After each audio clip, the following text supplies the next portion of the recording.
Hello, my name is Daryl Wildberg, and this video is not approved by the Watchtower Bible and Tract Society of Pennsylvania. It's not approved by the 8 faithful members of the governing body who take the lead among the Jehovah's Witnesses, and it's not approved by any local body of elders. I approve this video, and I work for Jesus Christ. I call no man my leader, and I don't work for any man. The topic for today is Constantine sees a vision of the,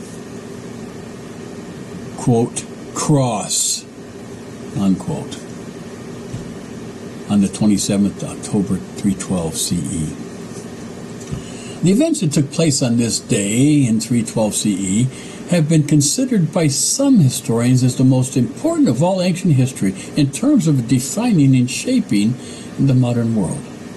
On the morning of the Battle of Milvian Bridge, as the Emperor Constantine was preparing his mind and his troops for the bloody assault, boosting up the morale as it was, he is said to have witnessed an image of a holy cross in the sky, pointing the emperor towards the Christian faith and ensuring an auspicious outcome in the conflict. The vision of the cross was a decisive moment in the adoption of the Christian faith by the Roman Empire and would prove instrumental in shaping the religious and cultural identity of the Western world. The background to the event was dramatic, full of political intrigue, double-crossing, and military conflict. At the time, the Roman Empire was subdivided into 3 vast geographic areas, each under the jurisdiction of its own emperor. This system of co-emperorship was known as the Tetrarchy. From 306, Constantine had been emperor of the western portion of the empire, with the region of Britain, Gaul, and Iberia under his jurisdiction. To the southeast, the lands were ruled by Maxentius, and further east, the emperor was Licinius. Maxentius held Constantine responsible for the death of his father Maximian, and resolved to attack and overthrow his enemy in revenge. Constantine, against the advice of his generals and soothsayers, decided to preemptively attack Maxentius and march on Rome. Maxentius had grown unpopular in Italy, and as Constantine's armies advanced, they were met with little resistance from the general populace.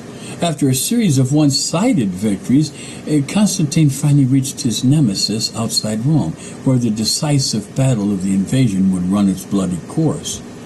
Fortified by his heavenly vision, Constantine devised a cunning strategy to overcome Maxentius' armies, forcing them back towards the river Tiber. The decisive blow came as Maxentius, trying to flee, was drowned, leaving Constantine to march triumphantly into Rome, proclaiming himself emperor of all Western Empire.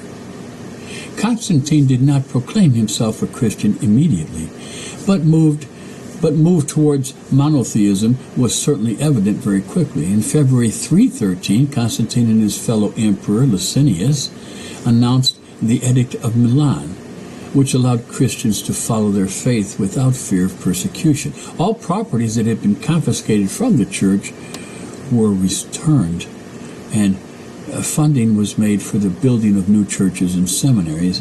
At the same time, Constantine began installing Christians in positions of high office and responsibility. It was not until he was in his early 40s that Constantine officially proclaimed his faith, stating that he owed his position and privilege to the Christian high God alone. As with any shift on such a scale, the adoption of Christianity was not exact and absolute. Pagan imagery was still to be found on Roman coinage, architecture, and artwork long after Constantine's death in 337. But it is widely agreed that Constantine's vision of the cross led to the gradual distancing from polytheism and towards Christian dominance in the Western world. Albany, Alamery,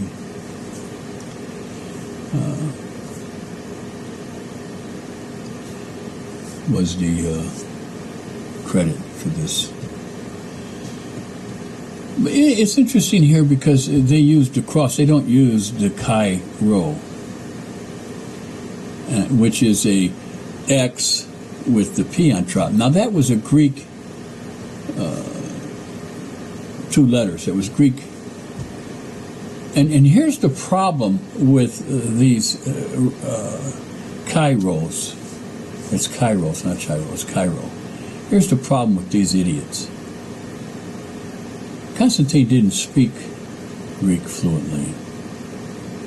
His mother tongue was Latin. Now here's the point. Supposedly he sees this Greek 2 letters, but the message by this "we will conquer" is in Latin. And this is the problem with him seeing that Greek Cairo. So it didn't happen. The cross was just a cross member. And another problem with the people who think he saw the Cairo is that the Cairo is an X with a P, kind of a P on top of it, and it would be hard to have that form in sunlight, with just the sunlight showing it. So it wasn't a Cairo, it was just a cross. And all these idiots like MKT who want to believe in scholars instead of believing in common sense, I'm going to start calling him Rooster Head because he looks like a rooster if you look at his picture. But he's just a crackhead. Tries to play himself off as this scholar, but actually he's just an idiot. Thanks for watching the video and have a good day.